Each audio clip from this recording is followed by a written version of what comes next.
¿Alguna vez te has preguntado qué conduce realmente la gente en Corea del Norte? No estamos hablando de vehículos militares ni de los Mercedes importados que se ven en las fotos de propaganda. Estamos hablando de coches auténticos fabricados en Corea del Norte. Coches diseñados, ensamblados y vendidos dentro del reino ermitaño. Lo creas o no, existen y son más extraños de lo que imaginas. Hoy vamos a contar 10 coches norcoreanos que realmente existen. Desde sedanes de lujo para la élite hasta imitaciones de SUV que harían estallar la cabeza de cualquier abogado de derechos de autor. Así que abróchense los cinturones porque este recorrido por la historia automovilística de Corea del Norte se va a poner extraño. Antes de continuar, suscríbete para más videos. Número 10. El prototipo de Pektasan. En los años 1960 y 1970, Corea del Norte tenía ambiciones. Grandes ambiciones automovilísticas. Entra en Pektisan, llamado así por la montaña sagrada donde supuestamente nació Kim Jong-un. Sí. Esa montaña, la que tiene todas las historias de propaganda. Este automóvil fue el primer intento real de Corea del Norte de construir su propio sedán. Y lo basaron en, espéralo, una Volga soviética. Porque claro que lo hicieron. Pyongyang Autoworks tomó un Gazi-21 Volga y básicamente dijo, podemos fabricarlo nosotros mismos. No pudieron. Bueno, en realidad no. Se suponía que el Pektisan sería la respuesta de Corea del Norte a los automóviles de lujo occidentales, un símbolo de su poderío industrial y autosuficiencia. En cambio, se convirtió en un símbolo de por qué la ingeniería inversa es más difícil de lo que parece. El coche tenía un diseño cuadrado que gritaba Unión Soviética más fuerte que un desfile del 1 de mayo. Tenía parachoques cromados, faros redondos y esa estética de bloque distintivamente oriental que hacía que todos los automóviles de esa época parecieran diseñados por alguien que solo había escuchado descripciones de automóviles pero nunca había visto uno. Se suponía que el interior era lujoso para los estándares norcoreanos, lo que significaba que tenía asientos y un volante que prácticamente funcionaban. Pero aquí está el asunto con la Pektisina. Nunca llegó a producirse en serie. Hicieron un puñado de prototipos, los exhibieron en eventos estatales, tomaron algunas fotos de propaganda y luego nada. El proyecto simplemente desapareció silenciosamente, como suele suceder con tantas cosas en Corea del Norte. Algunos dicen que fue porque no pudieron conseguir las piezas. Otros dicen que los coches seguían averiándose. La verdad probablemente esté en algún punto intermedio. Lo que hace que el efecto de la arena sea fascinante no es lo que era, sino lo que representaba. Este fue el primer intento real de Corea del Norte de unirse a la industria automotriz mundial. Fracasaron espectacularmente, pero el intento en sí mismo dice algo sobre la mentalidad del país en aquella época. Creen sinceramente que podrían competir con el resto del mundo estando completamente aislados de él. Es casi admirable en su ilusión. Según se dice, los pocos Pektoisans que se construyeron fueron para funcionarios de alto rango del partido, quienes probablemente pasaron más tiempo reparándolos que conduciéndolos hoy. Nadie sabe si todavía existe alguno. Se convierten en fantasmas automovilísticos. Los automóviles que tal vez existieron probablemente existieron, pero se han desvanecido en la niebla de la historia de Corea del Norte. El prototipo de Pektisan sigue siendo una metáfora perfecta de las ambiciones industriales de Corea del Norte. Grandes sueños, recursos limitados y resultados que nunca coinciden con la propaganda. Número 9. Hyperam 1610. Avanzando rápidamente hasta la década de 2010, Corea del Norte todavía estaba intentando hacer realidad los automóviles. El Hyper 1610 representa su intento de modernización. Aunque moderno es un término relativo cuando se habla de automóviles norcoreanos, este no era un coche cualquiera. Este fue un B-50 rebautizado con el mejor diseño de FW que se mostró en las ferias comerciales de Pyongyang como un modelo Viper actualizado. FAW o First Automobile Works es una empresa estatal china que fabrica automóviles desde la década de 1950. El Vesturan B-50 fue su intento de crear un sedán moderno para la clase media china. No estuvo mal, tampoco fue gran cosa. Simplemente estaba allí, un automóvil que existía, lo que lo hizo perfecto para que Corea del Norte lo rebautizara como su propio vehículo de vanguardia. El Hyperion 1610 se comercializó como un salto tecnológico para la fabricación de automóviles de Corea del Norte. Los materiales de propaganda hablaban de ingeniería avanzada y comodidad superior. La realidad era que tomaban autos chinos, les ponían una insignia diferente y los llamaban producción nacional. Es como si comprara un Toyota, le pusiera una pegatina con mi nombre y dijera que yo inventé el automóvil. Lo fascinante de este coche es cómo se presentó en las ferias. Los funcionarios norcoreanos se situaban al lado de estos vehículos, explicando orgullosamente sus innovaciones a los visitantes que probablemente hacían todo lo posible por no reírse. El coche tenía elevalunas eléctricos, algo que en Corea del Norte aparentemente valía la pena mencionar como una característica de lujo. Tenía aire acondicionado, aunque si funcionaba consistentemente es otra cuestión completamente distinta. El tablero tenía indicadores reales que supuestamente funcionaban, lo que nuevamente se consideró digno de mención. El interior fue descrito en materiales promocionales norcoreanos como diseñado ergonómicamente para el conductor moderno. Traducción, tenía asientos orientados hacia adelante y un volante en el lugar habitual. Las opciones de color se limitaron a las que FAW tenía disponibles, aunque Corea del Norte afirmó que esto era intencional para mantener la eficiencia de la producción. Por supuesto, es por eso que en estas ferias comerciales, el Hyperion 1610 se exhibiría junto a otras innovaciones norcoreanas, creando esta extraña realidad alternativa donde Corea del Norte era una potencia automotriz próspera.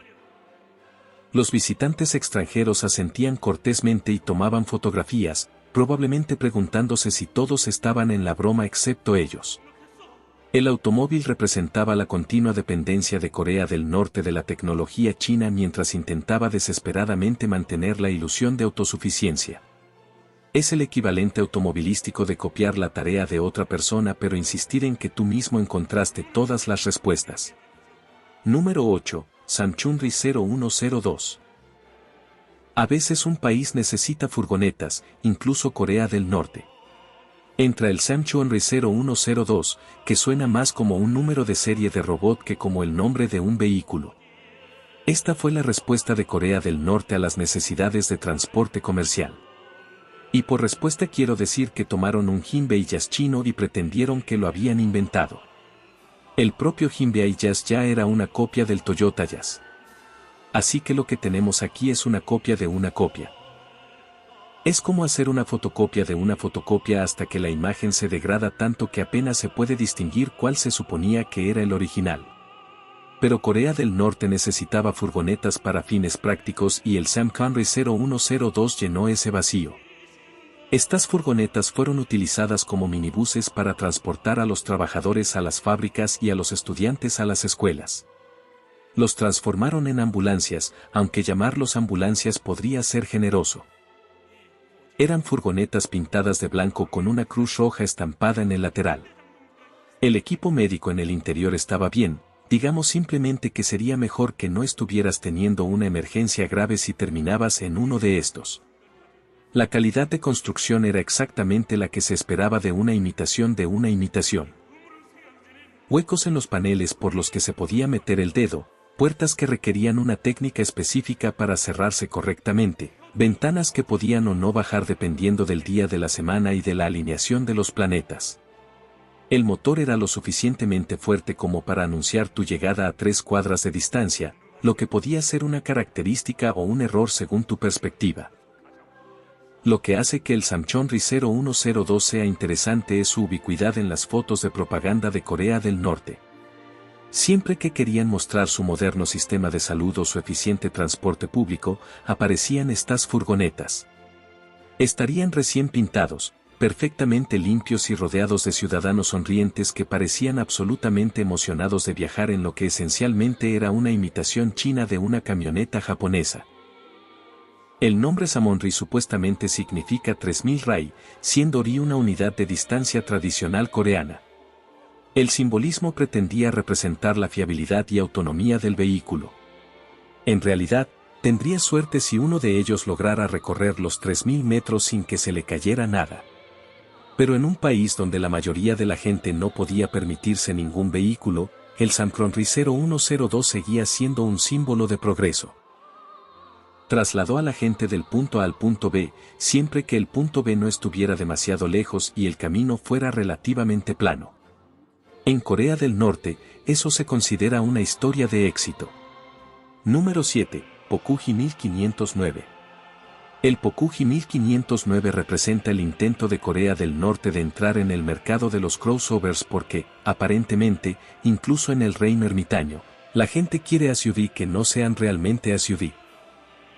Este vehículo se basó en el VW Sana S80, un pequeño crossover chino que se presentó como un automóvil familiar para la clase media norcoreana. Sí, Corea del Norte afirma tener una clase media. No vamos a desglosarlo ahora. Pokugi se traduce aproximadamente como cuco, como el pájaro. ¿Por qué? Bautizar un coche con el nombre de un pájaro famoso por poner sus huevos en nidos de otros pájaros es irónicamente apropiado teniendo en cuenta que se trataba de otro vehículo chino con una nueva marca. Los materiales de marketing lo describieron como perfecta para la familia coreana moderna. Aunque lo que constituye lo moderno en Corea del Norte es sin duda tema de debate. Se suponía que el 1509 sería práctico y elegante, asequible y lujoso. No fue ninguna de estas cosas. Era un crossover pequeño y de poca potencia, con la calidad de construcción de un cobertizo de hojalata y la fiabilidad de una tetera de chocolate, pero tenía 4 ruedas, puertas que normalmente se cerraban y, en teoría, podía transportar a una familia de un lugar a otro. Así que, para los estándares norcoreanos, era prácticamente un Rolls Royce. El interior presentaba lo que los materiales promocionales norcoreanos llamaban diseño centrado en la comodidad. Esto significaba asientos cubiertos de vinilo que te congelarían en invierno o te derretirían en verano sin ningún punto intermedio cómodo. El tablero era una colección de piezas de plástico que parecían haber sido ensambladas por alguien que trabajaba de memoria. El sistema de información y entretenimiento era una radio que podía captar la única estación aprobada por el Estado si sostenías la antena en la posición correcta mientras estabas parado sobre un pie. Lo destacable del Pokugi 1509 es cómo se comercializó como un vehículo aspiracional. Los carteles de propaganda mostraban a familias felices preparándose para viajes de fin de semana a cualquier lugar al que los norcoreanos tengan permitido ir para viajes de fin de semana, la playa, las montañas. Otra manifestación de propaganda. La publicidad sugería que este crossover transformaría tu vida, aportando libertad y aventura. La realidad era que te traería un vehículo que podría arrancar casi todas las mañanas y probablemente no te dejaría varado más de una vez al mes. Las cifras de producción del modelo 1509 siguen siendo un secreto de estado, lo que probablemente significa que se fabricaron alrededor de 12 de ellos. Pero esos 12 vehículos fueron fotografiados desde todos los ángulos posibles y en todos los entornos posibles, creando la ilusión de una adopción generalizada. Es el equivalente automovilístico de ese amigo que se toma 50 selfies con la misma ropa para que parezca que tiene una vida social activa. El Pokugi 1509 es un testimonio del eterno optimismo de Corea del Norte de que pueden convencer al mundo y a su propio pueblo de que tienen una industria automotriz próspera. Número 6. Pyugi 2405 Premo. Si el Pyugi 1509 era el crossover de nivel de entrada de Corea del Norte, se suponía que el Pyugi 2405 Premo sería la actualización de lujo. La denominación Premo pretendía sugerir una calidad superior. Se basó en el paisaje de Angai, un todoterreno chino que se esforzaba mucho por parecer algo más caro de lo que era. Este vehículo se comercializó con un acabado mejorado y un aspecto todoterreno, lo que en términos norcoreanos significaba que le agregaron algún revestimiento de plástico y tal vez pintaron los parachoques. El 2040 era más grande que su hermano 1509, supuestamente capaz de soportar los duros caminos de Corea del Norte y inviernos aún más duros. El marketing sugería que este era el vehículo para los miembros exitosos del partido que necesitaban proyectar estatus mientras mantenían la ilusión de practicidad. El paisaje de Hangzhou en el que se basó ya era un vehículo cuestionable. Los foros automotrices chinos estaban llenos de quejas sobre la calidad de construcción, problemas de confiabilidad y piezas que parecían haber sido diseñadas por alguien que nunca había visto un automóvil antes. Ahora, imaginemos tomar esa línea de base y tenerla ensamblada en Corea del Norte con todos los materiales y la experiencia que tuvieran disponibles. El resultado fue, bueno, algo con 4 ruedas que se parecía vagamente a una SUV. El acabado Premier supuestamente incluía asientos de cuero, aunque el cuero cumple una función importante en esa descripción. Era más como un vinilo que tenía ambiciones de ser cuero. El tablero presentaba molduras con vetas de madera que en realidad eran de plástico y simulaban ser madera, simulando lujo. Todo el interior era un ejercicio de imitación, como una versión de parque temático de un vehículo de lujo donde todo está ligeramente fuera de lugar.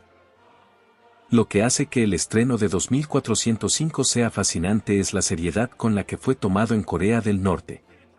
Esto fue posicionado como un símbolo de estatus, una señal de que habías logrado ascender en la jerarquía del Partido de los Trabajadores. Ser propietario de uno significaba que eras lo suficientemente importante como para merecer algo mejor que el transporte público, pero no lo suficientemente importante como para merecer un Mercedes importado. Ocupó ese extraño punto medio en la sociedad norcoreana donde la aspiración se encontró con la realidad y decidió llamarlo un empate.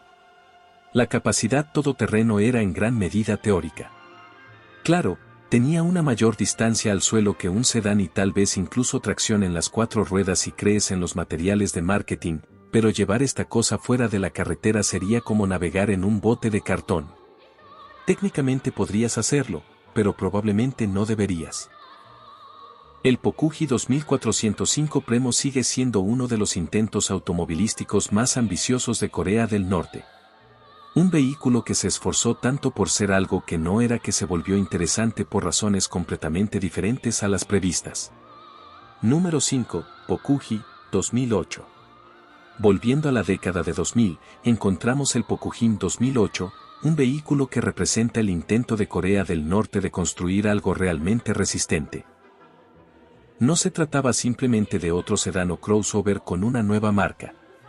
Este modelo se basó en el Beijing Jeep BJ 2024, un vehículo con auténtica herencia militar que había demostrado su eficacia en condiciones difíciles. El Beijing Jeep BJ 224 se basó en el antiguo Jeep Cherokee construido bajo licencia en China. Así que, una vez más, tenemos a Corea del Norte tomando una copia china de un diseño estadounidense y llamándolo suyo. Es como un juego de teléfono automotriz en el que el mensaje se vuelve más confuso con cada iteración. Pero a diferencia de algunos de sus otros intentos, este realmente tenía sentido para las necesidades de Corea del Norte. El modelo 2008 se vendió principalmente para uso estatal, para funcionarios del gobierno que necesitaban viajar fuera de Pyongyang. Personal militar que necesitaba algo más robusto que un sedán. Los gerentes agrícolas que tuvieron que transitar por caminos rurales que eran más sugerencias que infraestructura real. Este no era un vehículo para presumir. Este era un vehículo para no quedarse estancado. El diseño era puramente funcional. De forma cuadrada, utilitaria, con todas las propiedades aerodinámicas de un ladrillo. Pero en Corea del Norte, eso fue en realidad un argumento de venta. Esta cosa parecía capaz de sobrevivir al apocalipsis, lo que, dependiendo de tu visión de las condiciones en Corea del Norte, podría no estar muy lejos de la realidad. Los paneles de la carrocería eran lo suficientemente gruesos para sobrevivir a impactos menores, principalmente porque tenían que serlo. Las carreteras de Corea del Norte no son precisamente conocidas por ser indulgentes.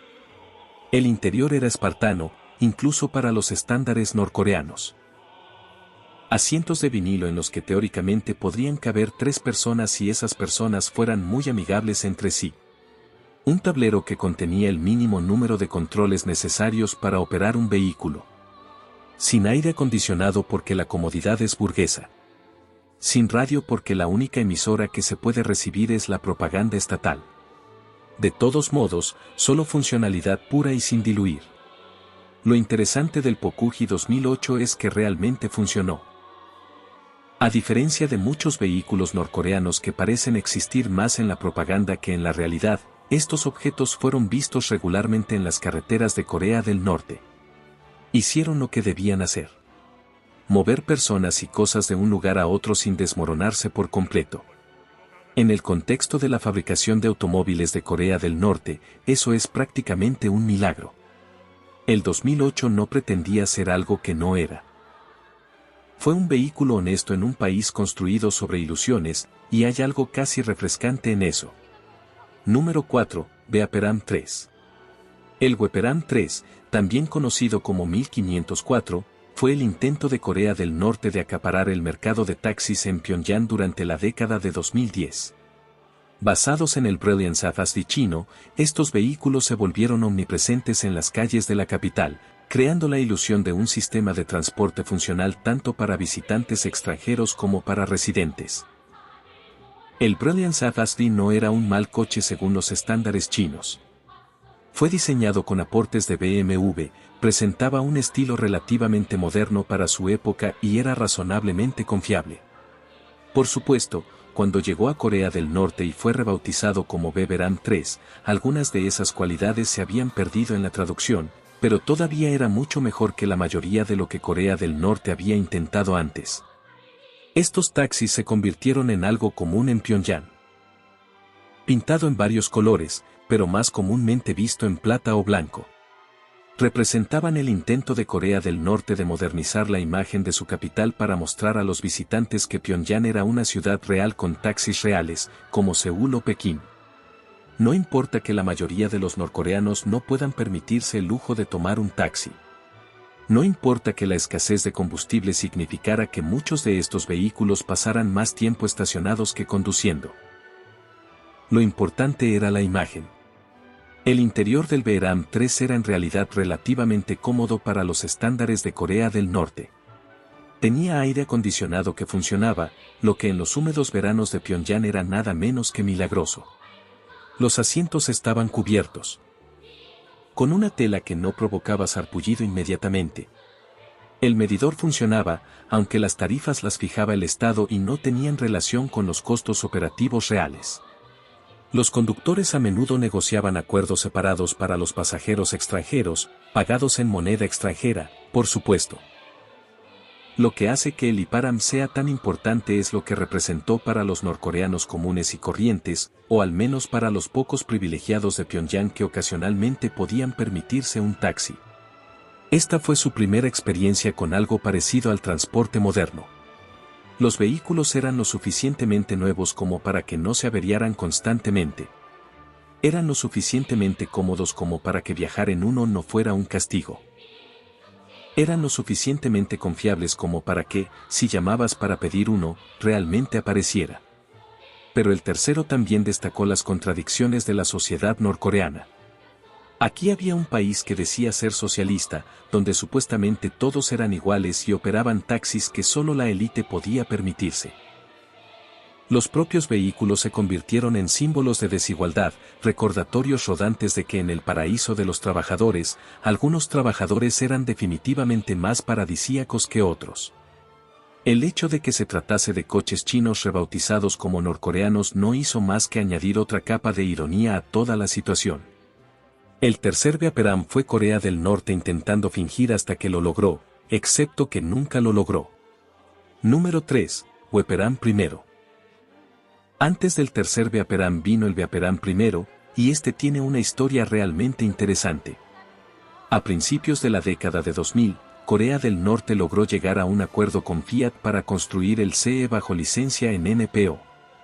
No se trató simplemente de un cambio de marca. Se trató de un ensamblaje real con cierta transferencia de tecnología legítima para Corea del Norte. Esto fue enorme. El Fiat Siena era un sedán sencillo y robusto, diseñado para los mercados en desarrollo. Se basó en la plataforma Fiat Paleo, que había demostrado ser exitosa en lugares como Brasil e India. El automóvil fue diseñado específicamente para soportar caminos en mal estado, combustible de baja calidad y un mantenimiento mínimo. En otras palabras, fue perfecto para Corea del Norte. El acuerdo con Fiat representó una de las pocas ocasiones en que una empresa occidental colaboró directamente con la industria norcoreana. El batidor se convirtió por primera vez en un símbolo de estatus en Pyongyang. Apareció en vallas publicitarias, en materiales de propaganda y en manos de funcionarios del partido de nivel medio que no eran lo suficientemente importantes como para importar automóviles, pero eran demasiado importantes para nada. La campaña de marketing en torno al primero fue intensa. Esto no era solo un coche.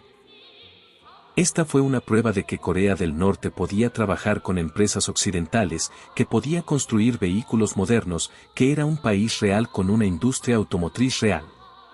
La planta de ensamblaje de Corea del Norte fue promocionada como un modelo de la capacidad industrial de Corea del Norte. Se organizaron eventos para los visitantes extranjeros, mostrándoles la línea de montaje donde los trabajadores norcoreanos ensamblaban estos vehículos diseñados por Fiat. Por supuesto, lo que no mencionaron fue que la mayoría de los componentes importados fueron importados. El motor, la transmisión, la electrónica, todo vino de fuera de Corea del Norte. El contenido doméstico se limitaba en gran medida al ensamblaje básico y quizás algunas piezas de acabado interior. Las cifras de producción del Urom al principio siguen siendo confusas, pero se cree que solo se construyeron unos pocos cientos. La asociación con Fiat no duró mucho, probablemente porque Corea del Norte no podía pagar las piezas y Fiat se dio cuenta de que no había mucho mercado para los automóviles en un país donde la mayoría de la gente no puede permitirse comer. Pero por un breve momento, Corea del Norte tuvo algo parecido a un automóvil legítimo construido con tecnología occidental real, incluso si solo lo ensamblaban a partir de kits importados. El VAP representó en primer lugar el punto álgido de la ambición automovilística de Corea del Norte a principios de la década de 2000. Fue lo más cerca que estuvieron de construir una verdadera industria automovilística y su fracaso prácticamente selló el destino de los intentos futuros. Después del fracaso del acuerdo con Fiat, Corea del Norte volvió a renombrar los vehículos chinos y a simular que los estaban diseñando en el país. El Hiperam se convirtió primero en un recordatorio de lo que podría haber sido un breve momento en el que Corea del Norte casi se unió a la comunidad automotriz mundial antes de que la realidad se reafirmara. Número 2. Keynes 88 y Pyongyang 4.10. Ahora nos adentramos en cosas realmente oscuras. El Keynes 88, también conocido como Pyongyang 4.10, representa uno de los intentos automovilísticos más audaces de Corea del Norte.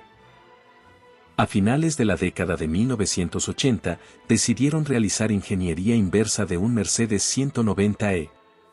No licenciarlo, no importarlo, ni cambiarle el nombre, en realidad, realizarle ingeniería inversa. El Mercedes 190E era un automóvil ejecutivo compacto que conquistó Europa. Era sofisticado, estaba bien construido y representaba todo lo que la ingeniería automotriz moderna podía lograr. Corea del Norte vio este pináculo de la ingeniería alemana y pensó, podemos construir eso nosotros mismos. Narrador, no pudieron. Se cuenta que los ingenieros norcoreanos consiguieron algunos Mercedes 190, los desmontaron por completo, midieron cada componente e intentaron recrearlos utilizando materiales y técnicas de fabricación nacionales. Es como intentar recrear un reloj suizo usando piedras y palos. La ambición era admirable. La ejecución fue, bueno, fue algo. El vehículo resultante, el Keynes 88, se parecía vagamente a un Mercedes 190 si entrecerrabas los ojos y nunca habías visto un Mercedes 190. Las proporciones no eran las correctas. Los espacios entre los paneles se midieron en centímetros en lugar de milímetros. El motor fue un intento de ingeniería inversa que producía quizás la mitad de la potencia del original mientras consumía el doble de combustible. Pero bueno, tenía 4 ruedas y se movía por sus propios medios. Así que eso es algo. Solo se construyó una pequeña cantidad de ellos y se convirtieron en leyenda en Corea del Norte. Supuestamente algunos funcionarios de alto rango los recibieron como regalo, aunque es discutible si esto era una recompensa o un castigo. Los coches eran conocidos por averiarse. Las piezas eran imposibles de encontrar ya que todas estaban hechas a medida. Y para mantenerlos se necesitaba un equipo de ingenieros que entendieran la extraña combinación de diseño alemán e interpretación norcoreana. Lo que hace fascinante al Cayenne 88 es lo que representa de la psicología norcoreana. No se trataba simplemente de construir un automóvil. Se trataba de demostrar que podían recrear la tecnología occidental sin ayuda occidental. Era la política nacional del espionaje industrial. Excepto que olvidaron la parte donde se supone que debe ser bueno en eso. El nombre Pyongyang 4.10 supuestamente era una referencia a alguna fecha importante en la historia de Corea del Norte, porque todo en Corea del Norte tiene que hacer referencia a alguna fecha importante en su historia. Los pocos Kim-8 que se construyeron prácticamente han desaparecido. Algunos dicen que fueron descartados silenciosamente cuando se hizo evidente que eran más vergonzosos que impresionantes.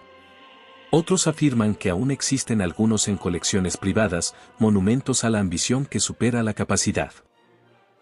El Kim-8 sigue siendo uno de los capítulos más extraños de la historia del automóvil. Un coche que no debería existir apenas existió y demostró que la ingeniería inversa es mucho más difícil de lo que parece. Número 1, Pyeongwasunma.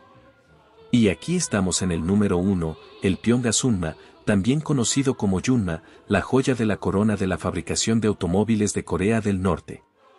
Esto no era solo un coche. Este era el automóvil, el sedán de lujo que demostraría que Corea del Norte podía construir vehículos para la élite. Basado en el Sejong Charman, que a su vez estaba inspirado en un antiguo Mercedes Clase, esto fue lo más cerca que Corea del Norte estuvo de construir un auténtico vehículo de lujo. La historia de los Pyeongwasunmis comienza con Pyeonghwa Motors, una empresa conjunta entre Corea del Norte y una empresa surcoreana dirigida por la Iglesia de la Unificación. Sí, los Muni estuvieron involucrados en la fabricación de automóviles en Corea del Norte. Esto no lo puedes inventar. Se suponía que la empresa sería un puente entre el norte y el sur, utilizando la fabricación de automóviles para acercar las dos Coreas. No funcionó de esa manera. Entre 2005 y 2006, Pyeonghwa reunió a pequeños grupos de Sunma para la élite norcoreana. Estos no eran vehículos rebautizados con un emblema diferente. Se trataba de coches correctamente ensamblados y con un control de calidad real. Relativamente hablando, la plataforma del presidente Sejong en la que se basaban ya era un sedán de lujo respetable. Y Pyeonghwa logró mantener la mayor parte de esa calidad en su versión. El Suma contaba con asientos de cuero real, molduras de madera real y un sistema de control de climatización funcional. El motor era lo suficientemente potente como para resultar realmente lujoso, en lugar de simplemente adecuado. El viaje fue suave, el manejo fue competente y todo el conjunto se sentía realmente como un automóvil de lujo en lugar de un automóvil normal que pretende ser lujoso. Para Corea del Norte, esto fue absolutamente sin precedentes. La producción se limitó a unas pocas docenas de unidades en total. Esta no era música que se vendiera a cualquiera. No podrías entrar a un concesionario y comprar un Sunma. Estos fueron asignados a los niveles más altos del partido, la élite militar y gente de negocios exitosa que había demostrado su lealtad al régimen. Ser propietario de un Sunma no era solo cuestión de transporte. Se trataba de demostrar que había llegado a lo más alto de la sociedad norcoreana. Lo que hace especial al Sunma no es solo que era un buen coche para los estándares norcoreanos. Era un buen coche desde cualquier punto de vista. Si te quitaras las insignias y le dijeras a alguien que es el presidente de Ssangyong, te creerían. Demostró que Corea del Norte podía, en las circunstancias adecuadas, construir un vehículo de calidad. El problema fue que esas circunstancias requerían la cooperación de Corea del Sur, piezas chinas y un precio que la ponía fuera del alcance de literalmente el 99,9% de la población. El Sunma de Pyongyang representa tanto el auge como la tragedia de la industria automovilística norcoreana. Demostraron que podían hacerlo, pero solo renunciando esencialmente a la idea de hacerlo ellos mismos. La empresa conjunta finalmente fracasó.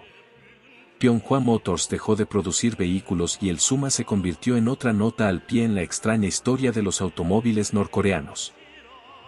Hoy en día, los pocos Sumes que se construyeron probablemente todavía transportan a las élites del partido por Pyongyang, como recordatorios de lo que la industria norcoreana podía lograr cuando dejó de intentar aparentar que era completamente autosuficiente.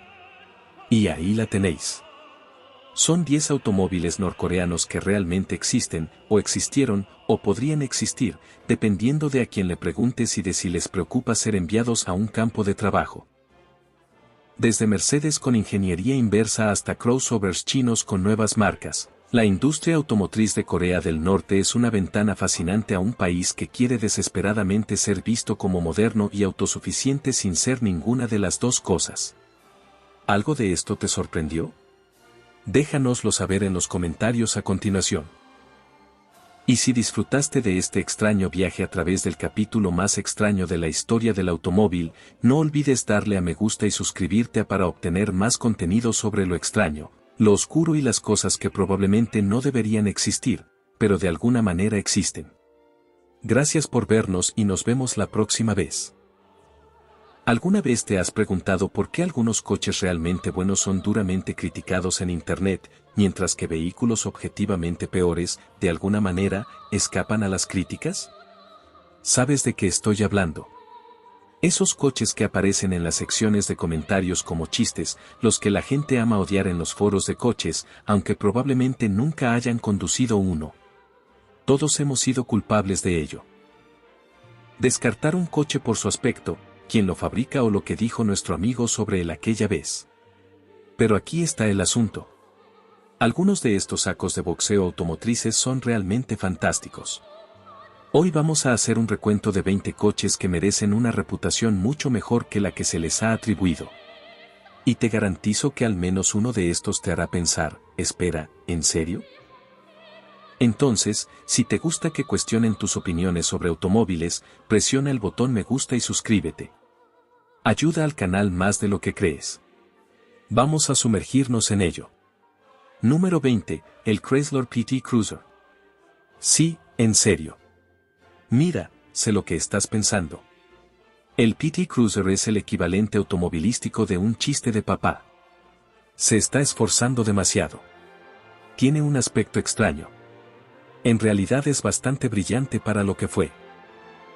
Cuando este producto se lanzó en el año 2000, fue revolucionario. Chrysler tomó una plataforma de automóvil compacto y la convirtió en algo con la practicidad de un SUV pequeño años antes de que los crossovers fueran siquiera una tendencia. El interior era realmente inteligente. Esos asientos traseros se pliegan completamente. Podrías eliminarlos por completo si quisieras.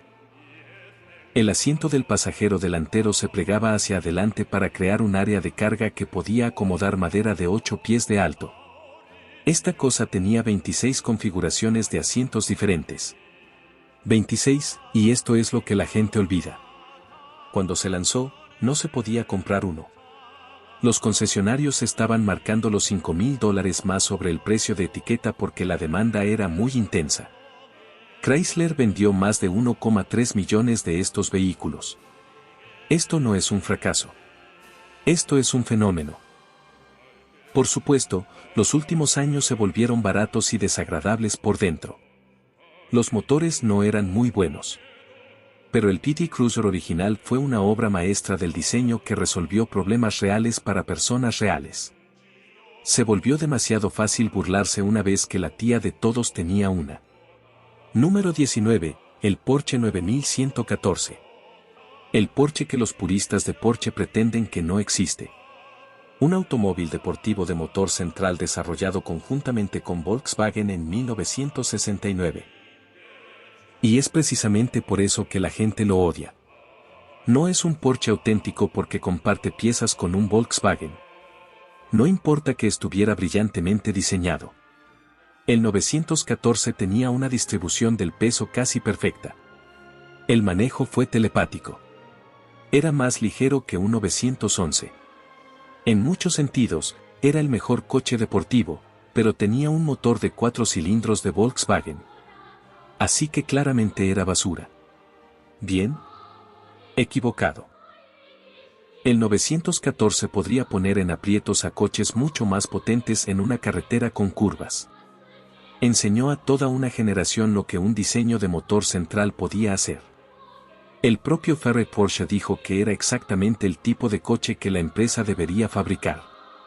Los ingenieros modernos de Porsche todavía lo utilizan como referencia al diseñar nuevos modelos. El odio proviene del esnobismo por las insignias, puro y simple. A la gente que nunca ha conducido uno le encanta decir que no es un Porsche auténtico. Mientras tanto, la gente que realmente los posee tiende a no venderlos nunca. Eso te lo dice todo. Número 18, el Fiat Multipla. Bueno, sí, parece un manatí picado por abejas. Posiblemente sea el coche más feo jamás fabricado, pero precisamente por eso es brillante. A Fiat no le importó hacerlo bonito. Se preocuparon de que funcionara. Y vaya si funciona. Esta cosa tiene capacidad para 6 personas en 2 filas de 3. No 6 personas apretadas, sino 6 adultos cómodamente en un auto más corto que un Honda Civic. La visibilidad es increíble porque está rodeado de cristal. El tablero está montado en lo alto del centro, dejando grandes compartimentos de almacenamiento donde estaría un tablero normal. Es como si hubieran dado vuelta a un coche y hubieran descubierto que funcionaba mejor de esa manera. A las familias europeas les encantan estas cosas. Eran confiables, eficientes e increíblemente prácticos. Los taxistas juraban por ellos. El único crimen que cometió Multipla fue ser fea en una industria obsesionada con la belleza. Pero si estás comprando un vehículo familiar por su apariencia, tienes tus prioridades al revés. A veces la función debe triunfar sobre la forma. El Múltiple lo aprueba. Número 17, el Cadillac Salmon. El Cadillac que casi mató a Cadillac. En 1982, un Chevy Cadillac con una nueva marca se vendió al doble de precio, posiblemente la peor decisión de marketing en la historia del automóvil. Excepto que el odio se ha vuelto tan exagerado que la gente olvida que el auto en sí no era terrible. En 1987 ya habían solucionado la mayoría de los problemas. El motor V6 era enérgico. El manejo fue sorprendentemente bueno. Era el único Cadillac que podía adquirirse con transmisión manual. Piénsalo, un Caddy con cambio manual. Claro que los primeros fueron horribles. El motor de 4 cilindros era agrícola. El interior era obviamente un Cavalier con asientos de cuero. Pero Cadillac aprendió y lo mejoró cada año. El problema era que el daño ya estaba hecho. Una vez que algo se convierte en un chiste, sigue siendo un chiste. Cimarron se convirtió en la abreviatura de todo lo malo de Detroit en los años 80, lo cual es justo, pero también significa que los autos decentes posteriores se agrupan con los terribles primeros. El contexto importa, y el contexto de Cimarron estuvo envenenado desde el primer día. Número 16, el Mitsubishi Eclipse Cross. El coche que los fanáticos de Eclipse quieren hacer como si no existiera. ¿Cómo se atreve Mitsubishi a poner el nombre Eclipse en un crossover? Es un sacrilegio. En realidad, eso es exactamente lo que Mitsubishi necesitaba hacer para sobrevivir. Esto es lo que la gente pasa por alto. El Eclipse Cross es un buen crossover. Se conduce mejor que la mayoría de sus competidores. El interior es sorprendentemente lujoso. El motor turbo tiene una potencia decente. Es práctico, confiable y tiene buen precio. Pero nada de eso importa porque no es un coupé deportivo. El odio es puramente emocional. La gente quería un nuevo Eclipse Coupé, no un Eclipse Crossover, pero los coupés ya no se venden. Mitsubishi necesitaba un vehículo que la gente realmente quisiera comprar. Tomaron la decisión empresarial correcta y consiguieron un coche bastante bueno. La tragedia es que la Cruz Eclipse es odiada por lo que no es en lugar de ser apreciada por lo que es. Lleva consigo el peso de la nostalgia de un coche que no existe desde hace más de una década. Eso no es justo para lo que en realidad es un crossover competente y bien ejecutado. Número 15, el Pontiac Aztek. La estrella improbable de Breaking Bad. El coche que supuestamente mató a Pontiac. El ejemplo continuo de todo lo que está mal en General Motors. También secretamente brillante. Escúchame. El Aztek fue diseñado enteramente en torno a la funcionalidad. Cada bulto extraño y cada ángulo raro tenían un propósito. Esa extraña parte trasera. Tenía un enfriador incorporado que drenaba a través del suelo.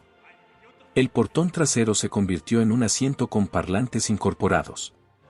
Se podía conseguir una carpa de fábrica que se fijaba a la parte trasera. El interior era impermeable, por lo que se podía lavar con manguera. Esta cosa predijo la tendencia de los vehículos para el estilo de vida al aire libre con 15 años de anticipación. Claro, era feo, apocalípticamente feo, pero también era ingenioso. A los propietarios les encantaban porque podían hacer cosas que ningún otro vehículo podía hacer. El problema era que todos los demás odiaban mirarlos. El Aztek se convirtió en el símbolo del diseño por comité, la incompetencia corporativa y todo lo malo de Detroit, lo que eclipsó el hecho de que, en realidad, era una máquina inteligente y capaz. A veces estar demasiado adelantado en tu tiempo es peor que estar atrasado en él. Número 14. El Smart para 2. El coche al que todo el mundo adora llamar estúpido. Un automóvil urbano de 2 plazas que los estadounidenses decidieron que no tenía sentido porque Estados Unidos no es Europa. Excepto que millones de personas viven en ciudades estadounidenses donde la inteligencia tiene todo el sentido. El odio generalmente proviene de personas que nunca han vivido en un lugar donde estacionar cuesta $25 por día, donde los lugares para estacionar en paralelo valen su peso en oro, donde la gasolina es cara y el tráfico se mueve a velocidad peatonal. En esos entornos, el Smart 42 es un genio. Puedes estacionarlo perpendicularmente a la acera. En muchas ciudades, se obtienen 40 metros por galón. El radio de giro es básicamente cero. También es sorprendentemente seguro, con una celda de seguridad reforzada que funciona mejor en caso de accidente de lo que cabría esperar. Pero nada de eso le importa a alguien que vive en los suburbios de Texas y tiene un garaje para 3 autos. Ven un coche pequeño y suponen que es un juguete. El odio viene de aplicar el contexto equivocado. Es como criticar a un cuchillo por ser un mal martillo. El Smart 4 es brillante en lo que está diseñado para hacer. La mayoría de las personas simplemente no están en situaciones en las que necesitan lo que hace. Número 13. El Chevrolet Assassin. El camión retro que no podía decidir qué quería ser. Una camioneta que no era buena para transportar. Un convertible que pesaba 4.800 libras. Un automóvil deportivo con chasis de camión. La SSR estaba confundida, y esa confusión hacía que fuera fácil burlarse de ella. Pero esto es lo que la gente se perdió. Los SSR posteriores con el motor i6 LS2 eran realmente rápidos. De 0 a 60 en 5,2 en 2 segundos en una camioneta retroconvertible. Eso es absurdo en el mejor sentido. Se manejó mejor de lo que debería. La calidad de construcción fue excepcional. El interior estaba bellamente hecho. Era un coche deportivo de fábrica que realmente funcionaba. El problema era el precio. Pagar $50,000 en 2003 por una camioneta Chevy era una locura. Pero eso no lo convierte en un mal vehículo. Esto lo convierte en un vehículo caro. El SSR fracasó porque era un producto de nicho a un precio generalizado. Pero la máquina real era mucho mejor de lo que su reputación sugiere. A veces los buenos coches fallan por malas razones. Número 12. El Subaru Tribeca. El Subaru que parecía que estaba comiendo algo agrio. Ese frontal era desafortunado, pero Subaru lo arregló después de un año. El problema fue que a nadie le importó.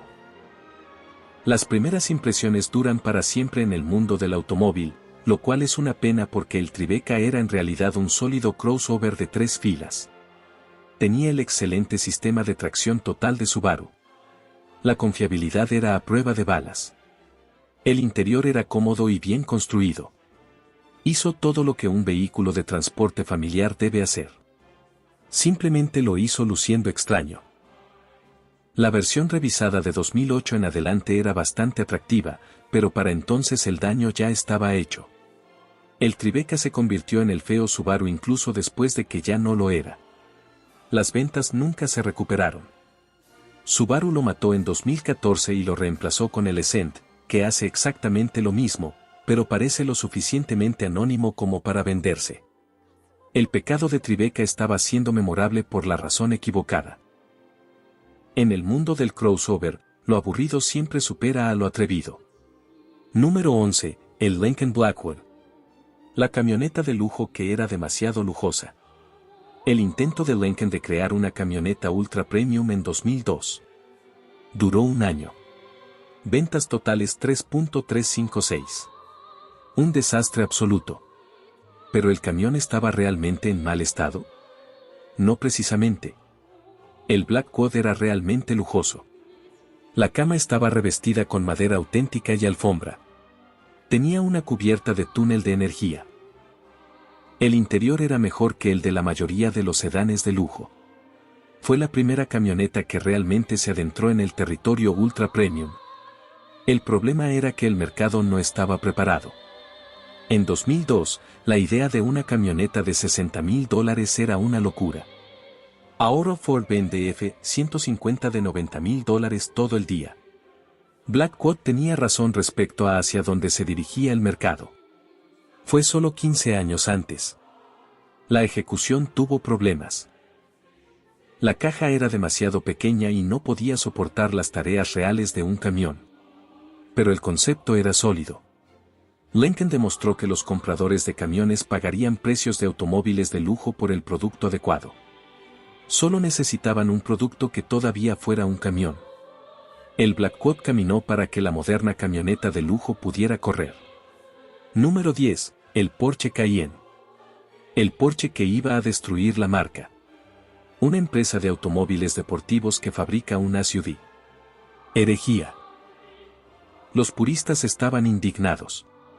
Los foros estaban en llamas. Porsche estaba terminado. 20 años después, el Cayenne ha salvado a Porsche. Es el vehículo que financia todos esos 911 que adoran los puristas. Imprime dinero. Pero lo más importante es que es realmente brillante. El Cayenne se conduce como un Porsche. Eso suena obvio, pero no estaba garantizado. Los ingenieros de Porsche lograron que un SUV de 4.500 libras se manejara como un automóvil deportivo. Las versiones de rendimiento son realmente alucinantes. Un Cayenne Turbo GT puede recorrer Nürburgring más rápido que la mayoría de los coches deportivos. Es un todoterreno que recorre una vuelta en 7 minutos y 38 segundos. Eso es una locura. El odio siempre fue filosófico, no práctico. La gente odiaba la idea de un SUV Porsche, no el vehículo en sí. Porque el vehículo es excepcional. Hace todo lo que un SUV debe hacer mientras se conduce como un Porsche. Esto no es un compromiso. Eso es excelencia en ingeniería. El Cayenne demostró que es posible expandir una marca sin diluirla. Solo hay que hacerlo bien. Número 9. La Honda Rie-Line. El camión para las personas que no necesitan un camión, que, seamos honestos, son la mayoría de los propietarios de camiones. La Ridgeline recibe críticas por ser monocasco en lugar de carrocería sobre bastidor, por tener una arquitectura de tracción delantera y por no ser una camioneta real. Pero aquí está el asunto. El 90% de los propietarios de camiones nunca remolcan más de lo que la Rie-Line puede soportar. Nunca salen de la carretera con más fuerza que en un estacionamiento de tierra. Nunca transportan más que un poco de mantillo de Home Depot. Para esas personas, la Rie-Line es perfecta. Se conduce como un automóvil porque básicamente es uno. Consigue un mejor ahorro de combustible. Es más fácil aparcar. El baúl incorporado es una genialidad. Es más confiable que cualquier camión tradicional. Honda analizó cómo la gente usa realmente los camiones y está diseñada para esa realidad, no para una fantasía en la que todos transportan 10.000 libras por el Rubicon Trail. El odio proviene de la cultura del camión, no de su funcionalidad. La Ridgeline es demasiado práctica para su propio bien. Es el calzado sensato de los camiones en un mundo que quiere botas de vaquero. Pero lo que realmente necesita la mayoría de la gente son zapatos cómodos. Número 8. El Hyundai Veloster. El hatchback de 3 puertas que confundió a todos. 2 puertas en un lado, una puerta en el otro. Asimétrico y extraño. ¿Por qué no convertirlo simplemente en un auténtico coupé o un auténtico hatchback? Porque esto era mejor. El diseño de 3 puertas del Veloster era genial. Los pasajeros podían acceder fácilmente al asiento trasero por el lado de la acera. El conductor tiene la puerta deportiva tipo coupé. Fue lo mejor de ambos mundos. Además, lucía fantástico. El diseño de la primera generación era audaz y futurista. La versión turbo era realmente rápida. La versión N que vino después fue un auténtico deportivo. Pero la gente no podía pasar la puerta. Era diferente y lo diferente da miedo. Los medios de comunicación automovilísticos no supieron cómo categorizarlo. Los compradores no sabían qué hacer. Entonces, se convirtió en esa extraña de Hyundai con las puertas, lo cual es una pena porque en realidad era un diseño innovador que solucionaba problemas reales. A veces el mayor pecado en el mundo del automóvil es probar algo nuevo. El Veloster demostró que ser inteligente no siempre tiene recompensa. Número 7. El Mazda RX-8. El último automóvil de producción con motor rotativo. Un automóvil deportivo de 4 puertas con puertas traseras suicidas. Un motor que consumía aceite por diseño y tenía un consumo de combustible terrible. Es fácil odiar en el papel. Es mágico conducirlo en la realidad. El motor rotativo del RX-8 tenía defectos, pero era fantástico. Línea roja de 9000 revoluciones por minuto en un coche de producción. Un sonido como ningún otro en la carretera. Entrega de potencia más suave que la seda. Por supuesto, necesitaba un mantenimiento obsesivo, pero así es cualquier máquina de alto rendimiento. El chasis era perfecto. Distribución de peso 50/50, manejo telepático, un auto de conductor en el sentido más puro. Las puertas traseras suicidas significaban que realmente se podían usar los asientos traseros. Este era un automóvil deportivo práctico que nunca comprometió la experiencia. El odio viene de gente que los compró sin entender los Rotary. Hay que darles ritmo con fuerza y de manera regular. Necesitan una revisión religiosa del aceite. No son Camry, pero si les damos el mantenimiento adecuado, son confiables. El RX-8 era una máquina única en un mundo cada vez más homogéneo. Probablemente nunca volveremos a ver otra producción rotativa. Esto hace que el odio sea aún más miope. Número 6. El Tesla Model 3. Espera, ¿qué? ¿Un Tesla en la lista de coches odiados? ¿El coche eléctrico más vendido del mundo? Escúchame. El Model 3 recibe una increíble cantidad de odio para un automóvil que está revolucionando el transporte. Huecos en los paneles, problemas de calidad de construcción, interior minimalista, sin panel de instrumentos, Elon Musk. El odio viene de todas direcciones. Los entusiastas de los automóviles tradicionales lo odian por no tener motor. Los compradores de lujo lo odian porque no les parece lo suficientemente premium. Internet lo odia porque odiar a Tesla es un tema fácil de abordar. Pero aquí está la realidad. El Model 3 se conduce de maravilla. La aceleración es adictiva. El manejo es sorprendentemente bueno. La tecnología realmente funciona. La red de supercargadores permite realizar viajes largos. Está cambiando la forma en que la gente piensa sobre los automóviles. El odio es mayoritariamente cultural, no mecánico. La gente odia más lo que representa Tesla que lo que es el Model 3. Se ha convertido en un símbolo político, un símbolo de estatus, un cliché tecnológico, pero si eliminamos todo eso, es simplemente un muy buen sedán eléctrico. A veces, el mayor pecado de un coche es tener demasiado éxito demasiado rápido. Número 5. El Jeep Compass. El Jeep que la gente de Jeep llama no es un Jeep real. No está clasificado para senderos. Se basa en una plataforma de automóvil. Es un rastreador de centros comerciales. Se le acusa de ser culpable. Además, ¿y qué? No todo el mundo necesita un Wrangler. Algunas personas quieren el estilo Jeep sin concesiones del Wrangler. La brújula ofrece exactamente eso. Parece un Jeep. Tiene tracción total. Es cómodo en la carretera.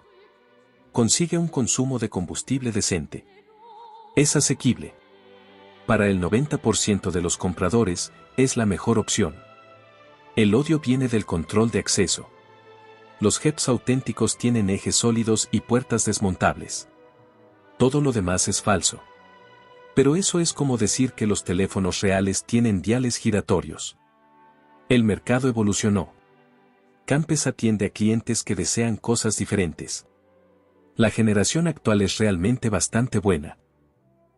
El interior está bien diseñado. La versión Trailab es realmente capaz todoterreno. Es confiable y práctico, pero nada de eso importa a los verdaderos fanáticos de Jeep. A veces, el mayor detractor de un producto exitoso es su propia comunidad. Número 4. El Nissan Juke. El coche que parecía una rana con gafas. El crossover que a todos les encantaba odiar. Demasiado raro, demasiado feo, demasiado interesante. El Juke fue polarizador por diseño. Nissan sabía que a algunas personas les disgustaría. A ellos no les importó. Querían hacer algo memorable en un mar de crossovers aburridos. Misión cumplida. Pero más allá del estilo, el Juke era realmente innovador. El interior tenía indicadores inspirados en motocicletas. La versión turboalimentada fue realmente rápida. El modelo Nismo RS era un auténtico hard hatch en formato crossover. Se condujo mucho mejor de lo que le correspondía. El problema fue que la apariencia eclipsó todo lo demás. La gente no podía pasar de los ojos saltones y los guardabarros bulbosos, que es exactamente lo que la mató. Nissan lo reemplazó con el Kicks, un crossover completamente anónimo que nadie nota ni le importa. El Juke murió por ser demasiado interesante. En 20 años, será un clásico de culto. Las patadas serán chatarra olvidada. A veces las épocas raras son mejores que las aburridas. Número 3. El BMW X6. El primer coupé deportivo con actividad musical. Un vehículo que no tenía sentido lógico. Menos práctico que un X5, más caro que un X5, peor aspecto que un X5. ¿Por qué existió esto? Porque BMW sabía algo que los críticos no sabían. Algunas personas pagarán más por el estilo que por el contenido. El 16 creó un segmento entero que todo el mundo decía que era estúpido. Hoy en día todo el mundo fabrica vehículos todoterreno tipo coupé. El odio era intenso. Los periodistas automovilísticos lo calificaron de inútil. Los entusiastas lo llamaron una abominación. Internet lo calificó de mucho peor. Pero a los compradores ricos les encantó. Querían un SUV que pareciera diferente. Lo práctico no importaba. La lógica no importaba. Tener una apariencia única importaba. Y aquí está la cosa. Nadie admite que el 16 se conduce de manera brillante. Es un BMW después de todo. El centro de gravedad es más bajo que el 15. Se maneja mejor. La versión M es realmente rápida. Es un coche más cómodo para el conductor que la versión más práctica. El 16 demostró que la emoción supera a la lógica a la hora de comprar un coche. Los críticos pueden odiar todo lo que quieran. Si los clientes lo compran, es un éxito. BMW se rió todo el camino hasta el banco mientras inventaba un segmento que ahora todo el mundo copia. Número 2. El DeLorean DMC-12. El coche malo más famoso jamás fabricado. De poca potencia, poco fiable, construido por una empresa que quebró. John DeLorean era un fraude. El coche era un desastre. Excepto que realmente no lo fue. El DeLorean tenía defectos pero era fascinante. El cuerpo de acero inoxidable fue revolucionario. Las puertas Gullwing funcionaron perfectamente cuando recibieron el mantenimiento adecuado. El chasis diseñado por Lotusen se manejó maravillosamente. El motor PRV V6 no era potente, pero era lo suficientemente confiable. El problema fue que la empresa murió antes de que pudieran solucionar los problemas. Todos los automóviles tienen problemas iniciales. La mayoría de las empresas tienen tiempo para solucionarlos. DeLorean recibió cargos por tráfico de cocaína y quiebra. Los coches que sobrevivieron y fueron reparados adecuadamente son en realidad bastante buenos. El odio viene más de la mitología que de la máquina. El DeLorean se convirtió en un símbolo del exceso y el fracaso de los años 80. Regreso al futuro lo convirtió en un ícono, pero también en una broma. La gente conoce más la historia que el coche. Eso es injusto con lo que en realidad fue un intento innovador y audaz de hacer algo diferente. En un mundo de conformidad automovilística, el DeLorean se atrevió a ser distintivo. Esto es algo que vale la pena celebrar y no burlarse. Número 1. El Volkswagen Phaeton. El Volkswagen que costó $100,000. Un sedán de lujo de la empresa automovilística del pueblo. Ferdinand Piëch Faly, el coche que nadie pidió y nadie compró.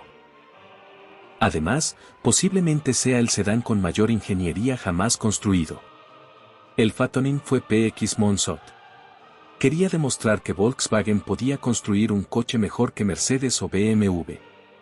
El presupuesto era irrelevante. Tenía que ser perfecto. Y honestamente, lo logró. El Phaeton era magnífico. Tenía un sistema de ventilación sin corrientes de aire que requería 300 motores. La tapa del maletero se cerró suavemente con solo tocar un botón. Podía alcanzar una velocidad de 290 km/h manteniendo un control climático perfecto. Fue construido en una fábrica de vidrio donde los trabajadores vestían batas blancas. El problema era la insignia. Nadie quería pagar el dinero de Mercedes por un Volkswagen. El mismo coche con el logotipo de Audi se habría vendido bien. De hecho, así fue. El Bentley Continental era básicamente un Phaeton con smoking. Pero el esnobismo de las insignias acabó con uno de los mayores ejercicios de ingeniería de la historia del automóvil. Phaeton demostró que la percepción siempre supera a la realidad. Era demasiado bueno para su propio bien. Un Volkswagen que superara a Mercedes era una contradicción que el mercado no podía soportar. La historia será más benévola con él de lo que lo fueron los compradores contemporáneos. Y ahí lo tienes. 20 coches que merecen una reputación mucho mejor que la que tienen. Algunos se adelantaron a su tiempo. Algunos fueron malinterpretados. Algunos simplemente eran diferentes en un mundo que premia la conformidad. El hilo conductor. Todos fueron víctimas de la percepción sobre la realidad. Mentalidad de masas por encima de la evaluación individual.